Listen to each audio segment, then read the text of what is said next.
Bonjour à vous toutes et à tous, j'espère que vous allez bien. Je viens aujourd'hui, comme promis, donner mes réponses aux questions que je vous ai posées à la Saint-Valentin. Eh bien, merci d'abord d'avoir répondu. J'ai reçu pas mal de réponses. C'était aussi vraiment magnifique pour moi de voir que c'est resté dans un espace très très bienveillant. Il n'y a eu que des réponses très touchantes, très chouette, avec beaucoup de curiosité, avec l'envie d'échanger. Euh, oui, j'ai eu le sentiment que l'envie est là, en fait, d'en discuter et de partager. Et c'était ça aussi mon but et l'intention derrière, c'est moi avec mon homme, nous n'avons pas l'habitude de fêter la Saint-Valentin. Nous préférons de nous faire des surprises, nous montrer que nous aimons pendant toute l'année en fait. Et là, je me suis dit, c'est une bonne opportunité en fait d'ouvrir la conversation, de discuter ensemble, de converser, d'échanger et sur des sujets qui sont malheureusement toujours tabous. On est en 2023 et pourtant tout ce qui tourne autour de la sexualité et de l'énergie sexuelle, ce qui est en fait l'énergie essentielle, primordiale. C'est en fait avec ça que tout commence, c'est ce qui est partout en nous et autour de nous. Eh bien, c'est fou que ça reste toujours un tabou.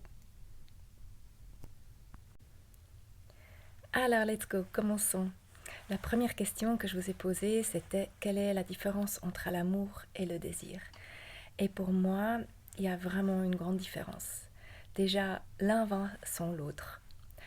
Pour aimer, il n'y a pas besoin de désir et pour désirer, il n'y a pas besoin d'aimer, à mon sens.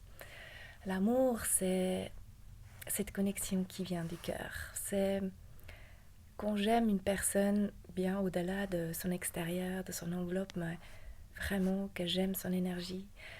Je veux qu'elle va bien, j'ai envie de m'occuper d'elle, j'ai envie d'être là pour elle, j'ai envie d'être bienveillante. C'est vraiment quelque chose qui vient profondément. C'est une relation profonde. Et je peux aimer plein de gens en fait. Je peux aimer pas seulement une personne. C'est comme je peux aimer plusieurs enfants aussi. Je peux aimer plusieurs personnes. Et aimer, il y a vraiment des différents niveaux d'aimer aussi, pour moi.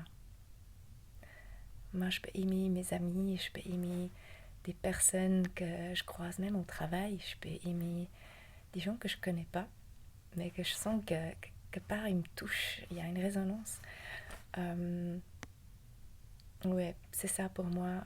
L'amour, c'est quelque chose qui se passe à l'intérieur, ici, dans le cœur. Tandis que les désirs, c'est la nouveauté, c'est la curiosité, c'est sortir de sa zone de confort, c'est jouer, c'est jouer avec la vie,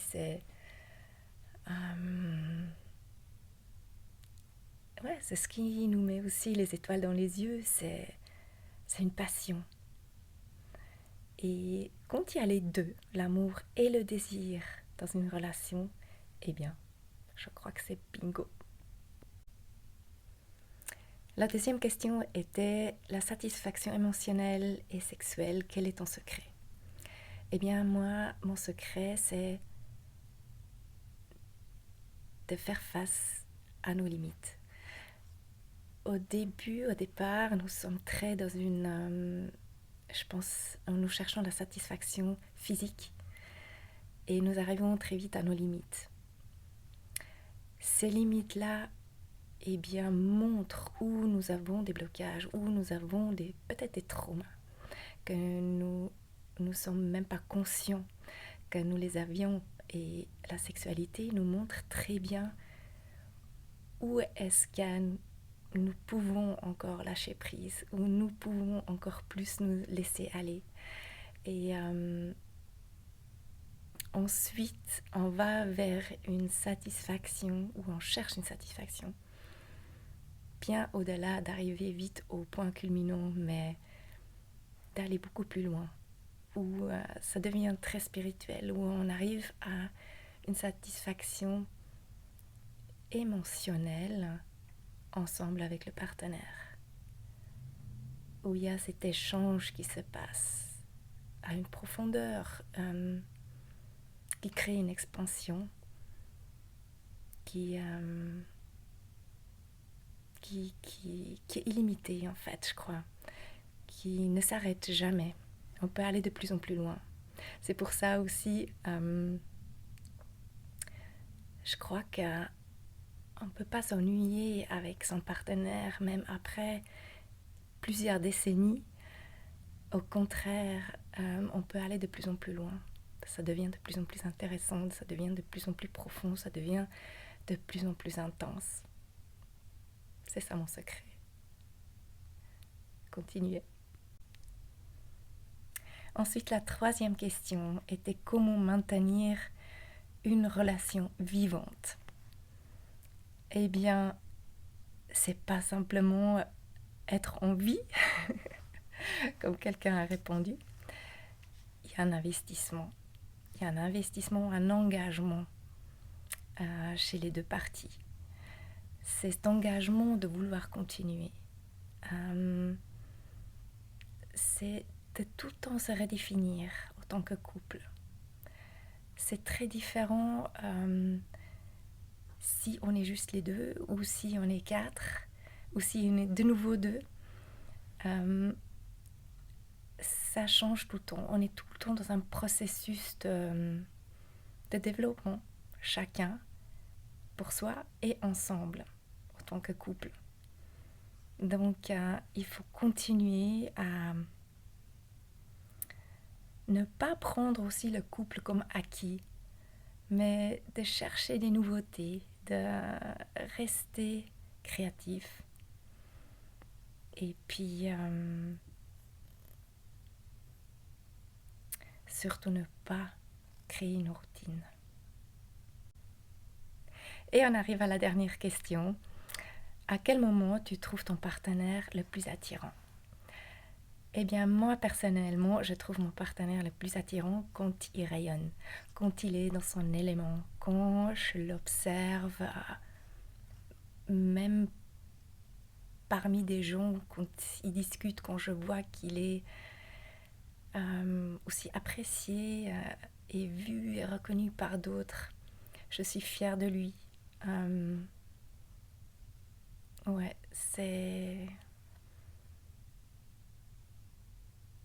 même pas seulement physique, c'est vraiment cette attirance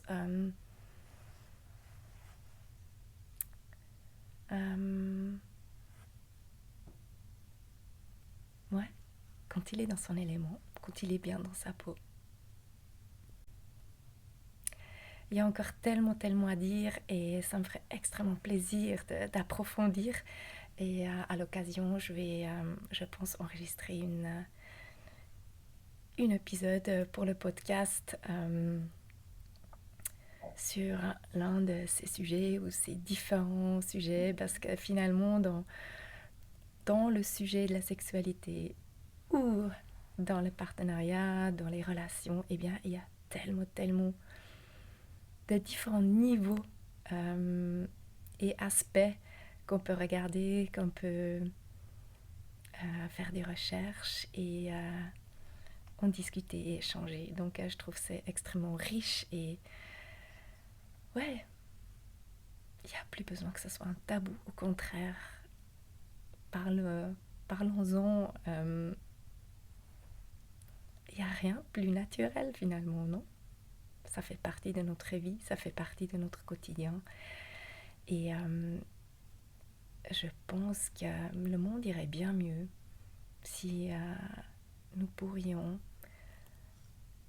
déjà être en relation avec nous-mêmes, déjà de manière à être plus en contact en fait avec nous-mêmes, de nous connaître mieux. Et ensuite, avec notre partenaire, notre partenaire, et en parler, oser d'en parler, de discuter, échanger. Mais pour ça, évidemment, il faut d'abord se connaître soi-même. Donc, je vais sûrement encore en parler et